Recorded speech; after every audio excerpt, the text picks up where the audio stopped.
In this video, we will be talking about social media and how you can leverage it for your business. We will be going over 3 platforms: Facebook, Twitter, and LinkedIn. For each platform, we will discuss a brief history, some goals you can set for yourself, and a few best practices to utilize. Before we dive into our presentation, let's ask ourselves what social media really is. The definition of social media is a website or application that enables users to create and share content or to participate in social networking. What does that mean for your business?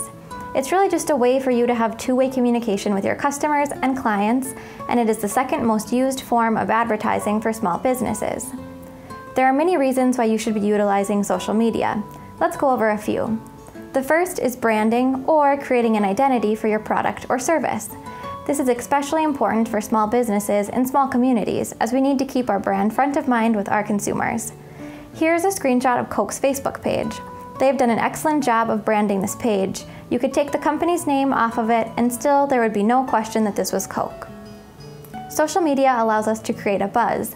It's an easy way to get the word out about your product or service in a way that promotes conversation.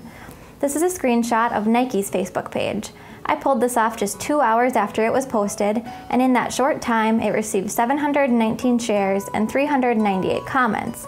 An image and just a few words is creating a lot of buzz with Nike's consumers. Another wonderful thing about social media is that it allows you to manage your reputation. You can keep an eye out for what people and other sites are saying about you, your company, or your brand online. It also allows you to fix any problems right at the source if need be. You are also able to position yourself as an expert in your field on social media. This is what a group in LinkedIn looks like. You're able to answer people's questions, so hopefully the next time they have a question, they'll come to you directly. Becoming more personal and building a relationship with your consumers is incredibly important, and it is another benefit that social media offers you. This is taken from The Nines, a boutique in Detroit Lake's Facebook page. Every day, the owner will go into a dressing room and take pictures of herself wearing their new arrivals.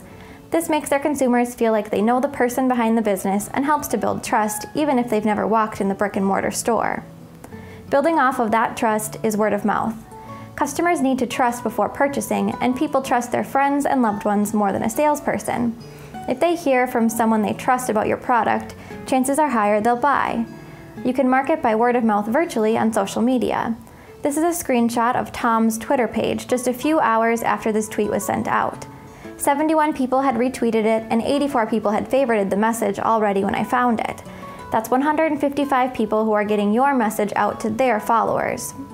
Social media opens up the line for communication, it generates more traffic, helps with SEO, it's much cheaper than traditional marketing, it's a way to find potential customers, and a way to explain yourself if need be. I could go on and on with all the benefits of social media, but instead let's dive into our first platform, Facebook. If you're not aware, Facebook is a social networking website that makes it easy to connect and share with your consumers online. It was originally designed for college students back in 2004. However, by 2006, anyone with a valid email address could sign up.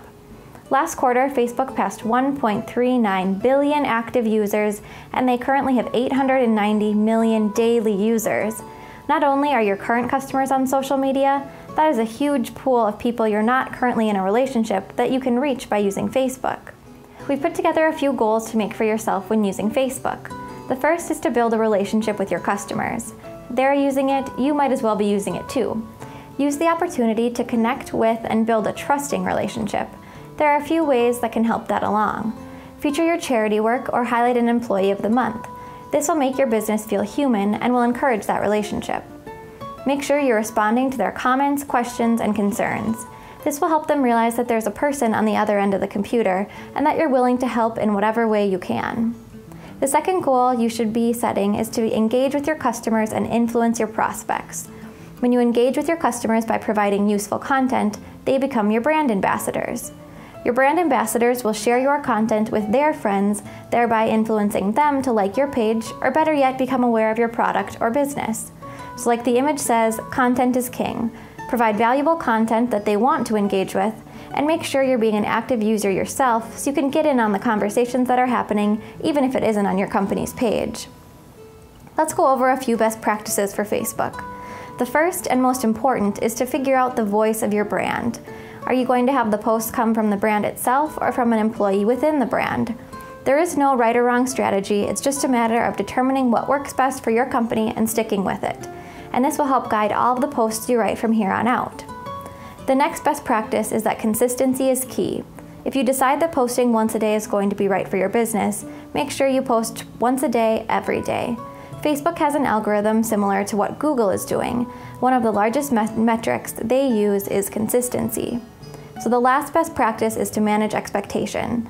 Like I said above, Facebook has an algorithm and it's very tough, so the first thing you post isn't going to be shown to 1 million people. Work on building a following by delivering quality content, and organically your list will grow and it will get better. Twitter is the next platform we're going over. Twitter is an online social networking service that enables users to send and read short 140-character messages called tweets. Twitter averaged 288 million monthly active users, and they pride themselves on being a no-frill, straightforward social networking platform. Let's go over a few goals for Twitter.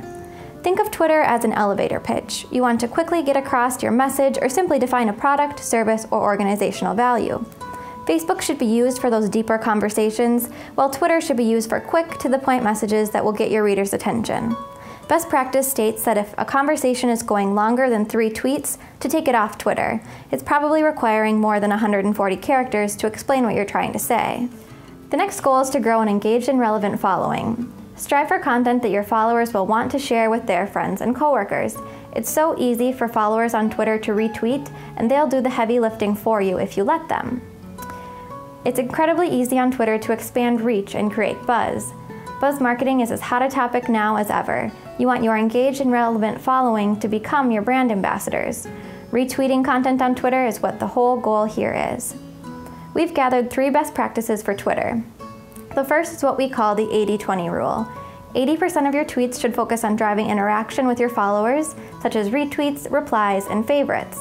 Once you've built some rapport, you can mix in direct offers or promotions that get followers to take action, such as clicking on a link or making a purchase from your website.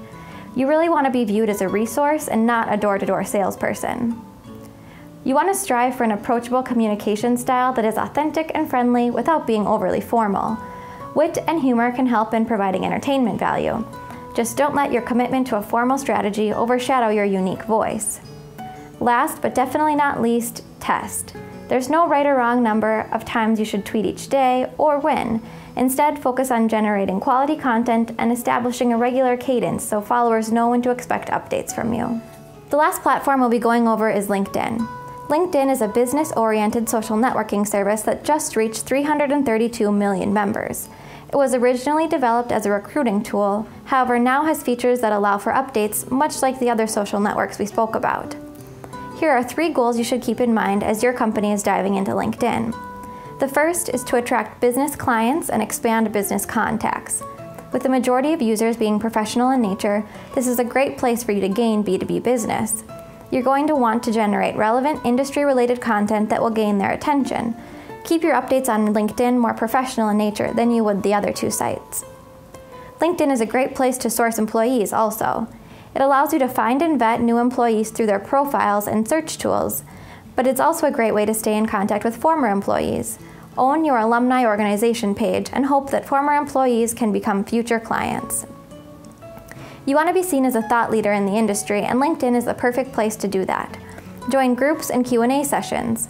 Post and repost blogs and other interesting information, and be the person your clients look to answer their questions. Groups are only open to individuals, not companies. However, members of your company can represent them in that discussion. We have 2 best practices to keep in mind with LinkedIn.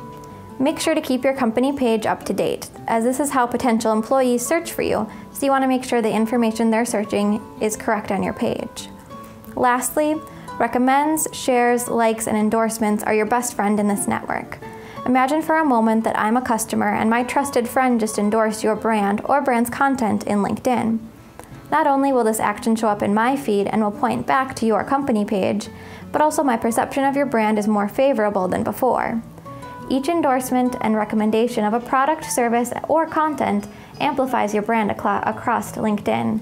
In turn, you've just created either a good first impression or a lasting relationship. Hopefully this video helped explain social media, and good luck as you dive into your marketing efforts.